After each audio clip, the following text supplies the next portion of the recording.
क्या आप भी जानना चाहते हैं कि अगर आपने एंग्रो पॉलीमर में 2010 में सिर्फ 1 लाख रुपए इन्वेस्ट किया होता तो ईपीसीएल कंपनी आपको हर साल कितना डिविडेंड देती, कितना बोनस देती, टोटल आपका कितना कैपिटल गेन होता, टोटल आपका डिविडेंड कितना बनता, टोटल एनुअलाइज रिटर्न कितना बनता, टैक्स आपको कितना पे करना पड़ता और डॉलर में आपका कितना रिटर्न बनता। कंप्लीट इन्फॉर्मेशन होगी इस वीडियो में। शुरू करते हैं।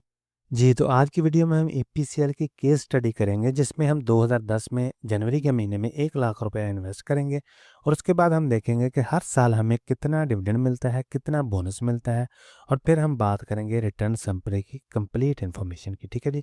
तो 1 लाख रुपए हमने इन्वेस्ट किया, 17.77 प्राइस थी इसकी जनवरी के महीने में 2010 में। ठीक है जी। तो शेयर हमें मिलते हैं जी 5,627। तो उसके बाद 2011, 12, 13, 14, 15 और 16 हमें कुछ भी नहीं मिलता। तो 2016 तक हमें कुछ भी नहीं मिलता। 2017 में यह कंपनी पहला डिविडेंड अनाउंस करती है 0.445 रुपीज़ पर शेयर के हिसाब से, जिसकी वैल्यू बनती है 2532 रुपये। 18 में यह कंपनी दो डिविडेंड अनाउंस करती है 0.8 रुपीज़ और 0.8 रुपीज़ पर शेयर के हिसाब से, जिसकी वैल्यू बनती है 4,500 और 4,500, जो कि हम डिविडेंड की मद में ले लेते हैं। इसी तरह 2019 में यह कंपनी दोबारा डिविडेंड अनाउंस करती है 0.3 रुपीज़ पर शेयर के हिसाब से, जिसकी वैल्यू बनती है 1688 और फिर 2019 में दूसरा डिविडेंड मिलता है 0.6 रुपीज़ पर शेयर के हिसाब से, जिसकी वैल्यू बनती है 3300 रुपये, जो कि हम डिविडेंड की मद में ले लेते हैं। आगे हम चलते हैं 2020 में। तो 2020 में ये कंपनी हमें 0.2 रुपीज़ पर शेयर के हिसाब से डिविडेंड देती है, जिसकी वैल्यू बनती है 1125 रुपीज़, जो कि हम डिविडेंड की मद में ले लेते हैं। इसी तरह 2021 में ये कंपनी हमें 4 डिविडेंड देती है 1.25 रुपीज़, 0.8 रुपीज़, 7 रुपीज़ और फिर 3 रुपीज़ पर शेयर के हिसाब से, जिसकी वैल्यू बनती है तकरीबन 16,000 रुपया, 39,000 रुपया, 4500 रुपया और 7,000 रुपया, जो कि हम डिविडेंड की मद में 2021 में पूरे साल में लेते हैं। आगे चलते हैं 2022 में। तो 2022 में यह कंपनी हमें 1, 2 एंड 3 तीन डिविडेंड देती है 5.5 रुपीज़, 5 रुपये और 2.5 रुपीज़ पर शेयर के हिसाब से, जिसकी वैल्यू बनती है 14,000 रुपया, 28,000 रुपया और 30,000 रुपया, जो कि हम डिविडेंड की मद में ले लेते हैं।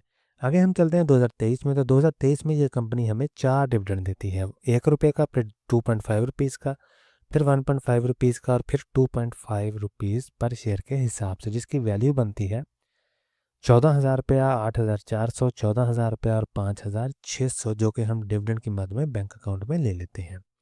आगे हम चलते हैं 2024 में। तो 2024 में ये कंपनी हमें 1 रुपया पर शेयर के हिसाब से डिविडेंड देती है, जिसकी वैल्यू बनती है 5,600। और 2025 में और 26 में फ़िलहाल 7 मार्च तक हमें कोई डिविडेंड नहीं मिला।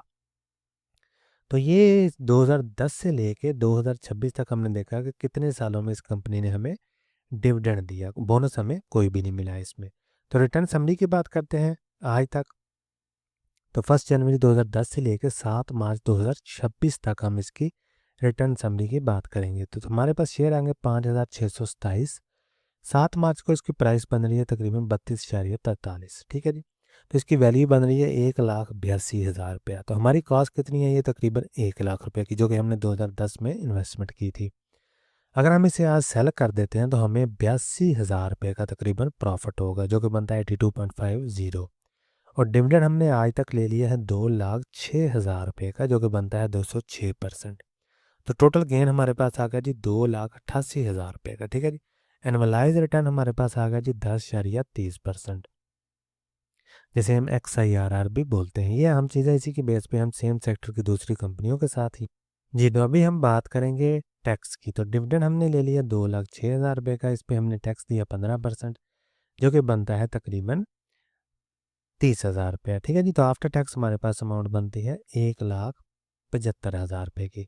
तो कैपिटल गेन हमें हुआ 82,000 रुपये का। अगर हम इसे आज सेल करते हैं तो अनरियलाइज प्रॉफिट होगा, तो इस पर हम टैक्स देंगे। ठीक है जी। तो आफ्टर टैक्स हमारे पास अमाउंट बनती है तकरीबन 70,000 रुपये की। तो टोटल आ गया ग्रास में 2,88,000 रुपया। इस पर हमने टैक्स दिया है 43,000 रुपये का और आफ्टर टैक्स हमारे पास अमाउंट बनती है 2,45,000 रुपया। यहाँ आप एक बात जहन में रखें कि NCCPL की फ़ीस, CDC की फ़ीस, ब्रोकर का कमीशन वगैरह मैंने ऐड नहीं किया। और दूसरे नंबर पे ये जो 15% टैक्स है ये मैंने एज्यूम किया हुआ है, ये कम या ज़्यादा भी हो सकता है। और कैपिटल गेन लॉन्ग टर्म में ज़ीरो भी हो सकता है, डिपेंड करता है कि आपने शेयर को कब बाय किया और उस साल FBR की क्या पॉलिसी थी। इन्फ्लेशन को मैंने एडजस्ट नहीं किया क्योंकि हम पास की बात कर रहे हैं। अगर हम फ्यूचर की बात करेंगे तो हम इन्फ्लेशन को ज़रूर एडजस्ट करेंगे। तो यहाँ तक तो बात हो गई जी पीकेआर रिटर्न में। अभी हम ये जानेंगे कि डॉलर में हमें इसमें फ़ायदा हुआ है या नुकसान हुआ है। तो शेयर हमारे पास आगे 5,627, प्राइस है इसकी जी 32.43 जो कि 7 मार्च को बनती है। डॉलर में इसकी वैल्यू आ रही $653। ठीक है जी। तो कॉस्ट हमारी कितनी है, ये $1184 की। क्योंकि हमने 1 जनवरी 2010 को 1 लाख रुपए इन्वेस्ट किया है, तो जनवरी 2010 में जो भी डॉलर की वैल्यू थी वो हमने यहाँ पे रख ली है, जो कि बनती है $1184। तो अगर हम इसे सेल कर देते हैं तो डॉलर में हमें इसमें नुकसान होगा -$531 का, जो कि बनता है -44.80%।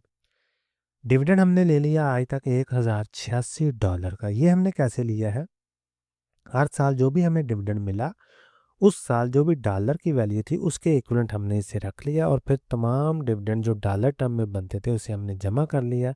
तो ये हमारे पास टोटल डॉलर में डिविडेंड आ गया।